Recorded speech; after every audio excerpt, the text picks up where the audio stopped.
Okay, so this brings us to the question: the The elephant in fly the route. room. What is left? What is your fly route for the Boston Celtics? Okay, so the roster moves that need to happen. I think first and foremost, you got to get the fuck off Tristan Thompson's contract. No shade, but at this point, they have 4 centers on their roster, and they're paying him 10 mil. Ain't not very good. He's going to be so. the second most expensive center on that roster, and maybe the fourth most efficient. They got to get off of that. But for me, the fly route is that Boston has to get a pass first point guard ASAP. And even if that means that they cannot re-sign Evan Fournier, I hope they can, but the pass first point guard is what this team needs. So I think if you're going to go for a guy that's expensive and let go of Evan Fournier, you're looking at like a Mike Conley or a Kyle Lowry.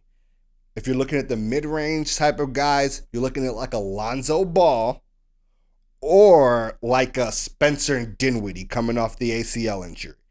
Someone that is useful when they're off ball, like they can spot up three really well, but is a pass-first distributor because you have all the talent on that team to score in bunches. Just need a guy to set them up. What about you? What's the fly route? All right, I got 2 or 3 things here. The first thing I already mentioned. I think Brad Stevens needs to be self-reflexive and go out and get himself some help first. Bring in an assistant GM from a good, well-run franchise that has a deep assistant GM well, and help them help you. Because you're young, you're green, you're new at this job. There are a lot of expectations. If it does not go well, your seat will be flaming hot. Go get yourself some help. That's number 1. Number 2, I don't disagree about the pass first point guard, but I also think Boston just needs more shooters, both to help the starting lineup and second to help their second unit, because that was a huge problem. When Tatum or Brown were not on the court, Boston cannot score the basketball. I think a free agent player like a Tim Hardaway Jr., etc., would fit very well in Boston. Boston is up against the cap. We talked about this, right? So yes. How do you want to split this money up? Do they go budget point guard, shooters, and depth? Because Tim Hardaway Jr., after that series against the Clippers, will command bread as he should. So this is my kind of third thing. They got to go into the luxury area if they want to win a championship. They just have to. So here's where they're at right now. So I got this little bit from like Sport Track or somebody. They say Boston's current payroll is $128 million, puts them about 13 short of the hard cap, which will only take effect if they do 1 or 2 things this offseason, which I think they should do.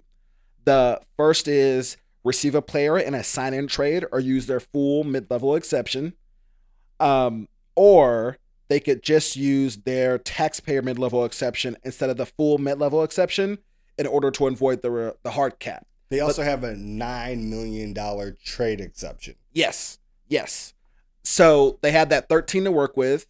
They can do the sign-in trade or something like that to get one of these players. If you can figure out how to work it, i.e. getting a GM to help Brad Stevens to figure out how to maneuver this kind of trade to possibly get yourself a shooter with an expiring contract to do a sign-in trade and or pick up a shooter with a mid-level exception.